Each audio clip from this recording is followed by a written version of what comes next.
Olá, meu amigo, minha amiga, muito obrigado por vocês estarem aqui no Portal do José, porque nós estamos avançando. Quando eu comecei o nosso papo aqui, a nossa série de encontros aqui no Portal do José, éramos só 10 inscritos. Já somos mais de 250 mil inscritos aqui no nosso portal. É muito importante, gente, porque se você voltar a sua análise para 2 anos atrás, você vai encontrar na internet uma série de criaturas que já não estão mais na internet. Pessoas que estão se acovardando, estão desaparecendo, estão colocando a viola no saco, estão se recolhendo à sua insignificância. E nós aqui que começamos do nada, a gente está cada vez mais chegando a outras pessoas, tocando mentes, tocando corações. Se você está chegando agora, você aqui é muito bem-vindo, você é muito importante, dê o clique, se inscreva, mande seus comentários, ajude outras pessoas a entender o que está acontecendo no nosso país também e vamos seguir em frente. Não esqueça de dar o joinha e os seus comentários aqui, que são sempre lidos, são sempre considerados. Gente, essa semana foi uma semana de muita apreensão para todos nós, porque quem está analisando o processo político do nosso país percebeu que a gente ficou diante de uma encruzilhada. Ou o Brasil iria em direção ao processo civilizatório, ou a gente pegaria uma estrada ao abismo sem fim. Como já, se não bastasse aquilo que a gente está sofrendo no nosso país. Angústias atrás de mais angústias. Mas o episódio dessa semana, ele faz com que a gente recupere a nossa confiança, que a nossa luta, a luta pela civilização, pela democracia, pela justiça social, pela humanidade, pela fraternidade, ela tem que seguir e ela está conseguindo avançar cada vez mais, embora o cenário para muita gente no nosso país ainda seja muito ruim e seja um cenário, inclusive, de perda de vidas, né, que é por conta da pandemia. Eu queria analisar essa situação do deputado Daniel Silveira, mas eu estou muito cuidado para não fulanizar essa situação, para a gente não demonizar uma única criatura, porque de fato ele é uma figura muito reprovável, mas ele representa algo muito maior, algo que está embaixo desse comportamento dele, que não é um comportamento isolado. O deputado, ele brincou com a justiça, ele brincou com a democracia. A pessoa, quando envereda pelo caminho do erro, caminho errado, ela subestima muitas vezes o poder do outro. Eles gostam, de uma maneira geral, de ostentar o seu poder, de fazer com que esse poder aparente ele seja um poder que seja dissuasório, né? Como se usa essa expressão nas forças militares. Né? Você se coloca com muito poder, você amedronta o outro fica sem condição de fazer alguma coisa contra você. É mais ou menos como esses comportamentos que a gente vê em telejornais de helicópteros que flagram traficantes andando com armas para cima e para baixo, né, com a maior disfarçatez. Muitas cenas são possíveis de serem encontradas na internet. E essas pessoas elas se empoderam porque elas acham que o Estado nunca irá alcançá-las. E esse episódio do deputado Daniel Silveira, ele coloca as pessoas nos seus devidos lugares. Muitas pessoas, como eu disse a vocês, que estavam na internet defendendo intervenção militar, a destituição de ministro do Supremo, de presidente da Câmara, presidente do Senado, esse pessoal tende a colocar a viola no saco. Porque quem transgrediu atacando a democracia e infringiu a lei está sofrendo as consequências. O que vai acontecer com esse deputado Daniel Silveira, juridicamente não atinge só ele não, porque ele está sendo investigado naquele inquérito das fake news que junta outros tantos deputados ali e outras pessoas que não têm imunidade, como esse senhor Alan dos Santos, que está nos Estados Unidos praticamente foragido. Essa prisão de Daniel Silveira aponta para ele uma situação do tipo, olha, se você vier para cá, amigo, você vai ficar com uma Sara Geromini, como Oswaldo Eustáquio e outras pessoas aí que estão com tornozeleira eletrônica e agora o deputado, que vai ser punido de uma forma muito exemplar, né? É importante a gente dividir o que aconteceu com o deputado em 2 colunas, a coluna do direito e a coluna da política. Gente, o direito ele é muito unido à política. Não tem como você ter a produção do direito sem ter havido um movimento político. O direito é o pensamento de uma sociedade em determinado período que coloca no direito a sua visão moral de mundo. O deputado, eu não sei se ele tinha alguma formação em direito, se ele andou lendo, enfim, né? Ele na aparição dele ontem na defesa dele, ele foi muito articulado, né? Mostrando que, para além daquele monte de músculos que ele tinha uma articulação. Ele sabia mais ou menos, eu pensava que sabia o que estava fazendo. E ele brincou com a pessoa errada, na hora errada, na situação errada. Ele estava com esse comportamento, deixando muita gente do lado dele apreensiva também, do tipo, olha, se ele avançar com isso aí, agora a gente vai sair chutando balde, a gente vai poder barbarizar, porque é nós, como dizem algumas pessoas, né? E ele mexeu com a pessoa errada. Gente, eu acho que alguns de vocês já sabem, já devem ter me visto, na TV Justiça, eu fiz muitos anos programa para o Ministério Público do Estado do Rio de Janeiro, eu convivi muitos anos com promotores do Brasil inteiro, com as instituições da Procuradoria da República, enfim. Eu nunca emiti muita opinião em relação a esses órgãos, porque eu estava trabalhando lá. Hoje eu não estou trabalhando mais, então eu tenho mais independência para falar. Mas o importante que eu aprendi nesse tempo todo é que eu nunca vi um promotor covarde ou acovardado. Eu nunca vi um promotor com medo de cara de bandido, de organização criminosa. E o Alexandre de Moraes, ele foi o primeiro colocado no concurso do Ministério Público do Estado de São Paulo. Ele lidou com essa realidade. Essas pessoas, elas têm muita consciência do papel que elas desempenham. E mais do que isso, no caso do Alexandre de Moraes, ele também é um doutrinador, é um intelectual, um cara que escreve, e foi uma pessoa também que entrou para o mundo da política. Então, ele sabe o jogo político como funciona e sabe como é que funcionam as instituições e conhece a letra do direito. O deputado, ele subestimou, ele fez uma leitura que a imunidade dele era absoluta, que ele poderia fazer, humilhar, ameaçar e insuflar outras pessoas, que nada aconteceria. O Alexandre de Moraes, ele montou uma arapuca política e uma arapuca jurídica. Política porque, como ele está à frente do inquérito das fake news, ele poderia solitariamente ter mandado prender o deputado. Mas para essa decisão não parecer um ato pessoal, diante dos ataques todos que o deputado colocou nas redes, ele jogou essa decisão para o plenário do Supremo Tribunal Federal, para que o plenário, todos os ministros, dessem a sua opinião jurídica se aquela medida estava certa ou estava errada. Resultado, os 11, até o bolsonarista, o Cássio Marques, colocou ali o seu voto no sentido que os atos estavam todos juridicamente legais. Existem discussões acadêmicas e jurídicas hoje, por todos os lados, se a prisão foi legal, se não foi, se havia imunidade, se não havia.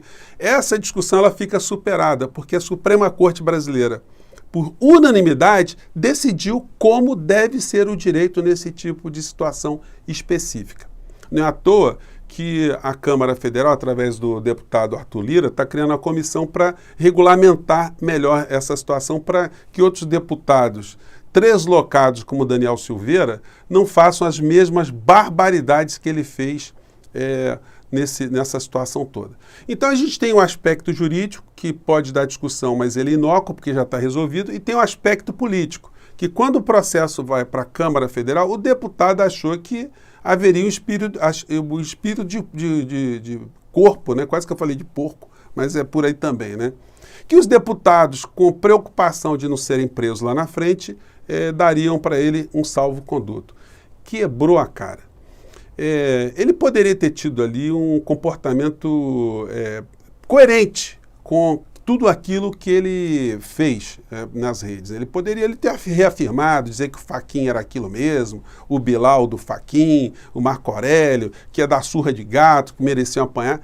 Faria um discurso ali, iria para a cadeia e viraria um Marte para os seus grupos, né, para as pessoas que estão conectadas com ele. Quando ele percebeu que a cana ia ser dura, no português claro, ele virou um gatinho. Os músculos murcharam, ele mudou o discurso, que estava de 0 a 100 rapidamente, que se arrependia. Assim, olha, gente, se esse discurso fosse consequente, toda pessoa que pratica um homicídio alegaria a mesma coisa, né? Ah, eu perdi a cabeça, não sei o quê. Ah, ele está arrependido, vamos colocar em liberdade. O deputado quebrou a cara. Ele foi mexer com alguém que tecnicamente era muito preparado, politicamente era muito preparado e colocou a situação dentro de uma certa inovação do direito, onde ele não pôde escapar. Eu não vou entrar aqui em aspecto jurídico, porque a gente ia perder aqui longos tempos, né, só discutindo essa questão que ainda vai ser muito debatida mais à frente.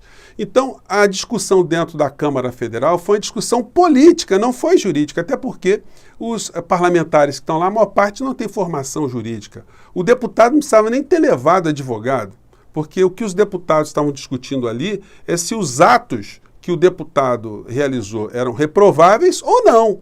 Se aquela figura representa o parlamento ou não.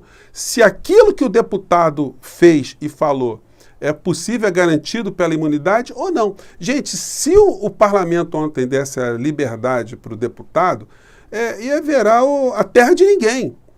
Qualquer tipo de coisa poderia ser falada e a gente entraria numa escalada de violência, porque não tem como, com tanta briga na palavra, em ameaças, isso não descambar para atos concretos. Isso acaba, como aconteceu nos Estados Unidos, na invasão do Capitólio. Aqui os caras já estavam atirando fogos de artifício no Supremo, a Sara Geromini tinha ameaçado lá o Alexandre de Moraes, dizendo que ia pegar ele na porrada, xingando ele de quanto foi nome. O próprio Alan dos Santos fez um monte de ataque também. Aquele deputado Otônio de Paula, se lembram? Ficava chamando Alexandre de Moraes, você é um lixo! Você é um lixo, pois tomou 70 mil reais de condenação por danos morais. E aí ele, foi pesado 70 mil. Pois é. Então as pessoas fazem confusões, elas acham que podem extrapolar. Agora, eu quero chamar a atenção de vocês para um aspecto, né? Para alguns aspectos aqui na nossa fala. O jornal aqui está mostrando essa manchete aqui no setor que tratou do assunto, né? Que Câmara confirma STF e mantém deputado abandonado pelo Planalto. Gente, o Bolsonaro largou o Daniel Silveira para trás. Muito bolsonarista ficou pulando. Eu vi a live do Bolsonaro aqui na quinta-feira e um monte de gente escrevendo, né? Bolsonaro e Daniel Silveira, Bolsonaro, fala alguma coisa, não deixa ele sozinho. E o Bolsonaro ignorou solenemente, deixou o soldado ferido para trás. Então isso deixou muita gente revoltada, mostrando quem é de fato o Bolsonaro. O Bolsonaro, com esse comportamento, ele mostrou que ele está antevendo que lá na frente ele vai para a cadeia também. Porque eu já disse a vocês, gente, quando uma pessoa perde a imunidade, perde a importância política, a importância no jogo político, ele vai para o lixo da história. O Bolsonaro, assim como esse Daniel Silveira, ele não faz parte de uma grande estrutura de poder da economia do nosso país. Não, ele funcionou como um fantoche no meio dessa história toda. Ele começou a perceber isso agora. E ele está cada vez mais cavando a sua própria sepultura política. Com esse negócio da Petrobras que aconteceu, dele trocar agora o presidente da Petrobras e botar um general, ele está criando um conflito com o seu patrão de fato, que é o Paulo Guedes. Ou tem uma combinação entre eles aí, ou ele está começando a desafiar o seu patrão. Se ele nunca entrou na área da economia, ele entregou o nosso país para um bando de oportunistas, um bando de vigaristas, de lacaios, de interesses internacionais, agora, quando ele começa a se conflitar com essa gente, ele começa a adquirir também a ira do mercado contra a figura dele. Então, se ele já estava muito desgastado politicamente, agora ele passa a ficar mais desgastado ainda, porque não é possível que o mercado vá anuir com tudo aquilo que ele está fazendo em relação à Petrobras. Ele faz discurso para a plateia, mas o governo dele continua a atuar em favor dos interesses dos grupos transnacionais. As notas aqui do julgamento de ontem vai para o comportamento de alguns deputados. Eu queria destacar aqui o Arthur Lira, que surpreendentemente teve um papel absolutamente republicano, né? Ele com aquele currículo que ele tem, mas ontem ele conduziu a coisa com uma rigidez muito grande, adquirindo respeito de todos os deputados que estavam ali.